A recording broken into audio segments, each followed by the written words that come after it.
আমার মনে খুব দুঃখ। আমার মা যদি 2-3টা বিয়ে করতো, আমার 2-3টা বাবা হইতো, কত শান্তি, কত শান্তি। আহাদের পঞ্চম বউ চৈতির মনে নাকি অনেক দুঃখ। তার মা যদি 2-3টা বিয়ে করত তাহলে নাকি তার 2-3টা বাবা হতো, তাতে নাকি সে অনেক বেশি শান্তি পেত। কিন্তু তার মা তো সেটা করেনি, তাই তার মধ্যে অনেক দুঃখ রয়ে গেছে, বুঝলেন তো। 2 দিন পর পর আহাদ তিশাকে না খোঁচা মারতে পারলে মনে হয় আহাদ ভাইয়ের এই পঞ্চম বউ চৈতির পেটের ভাত হজম হয় না, ঠিক এমনই একটা অবস্থা।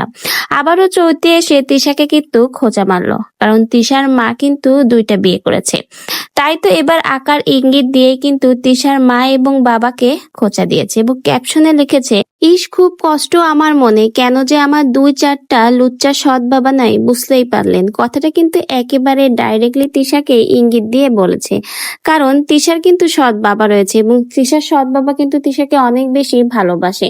তাই তো এবার সেই কথাগুলোই ইঙ্গিত দিয়ে পোস্ট এবং ভিডিওর মাধ্যমে জানিয়ে দিল আহাদের এই পঞ্চম বউ চৈতি। যেদিন থেকে আহাদ 5 নম্বর বিয়ে করেছে মনে হয় সেদিন থেকে আহাদ তিশার কপালের সুখ উঠে গেছে, কারণ চৈতি একেবারে আঠার মতো কিন্তু তাদের পেছনে লেগে রয়েছে।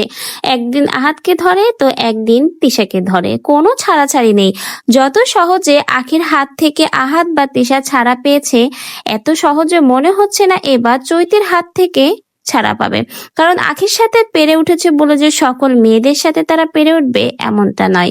চৈতি কিন্তু আগেই বলেছে, আখিকে নরম পেয়েছিলে বলে আখির সাথে পেরে উঠেছে, আমি অত নরম বা সহজ সরল মেয়ে নাই, আমার সাথে পেরে ওঠাটা কিন্তু খুবই কঠিন।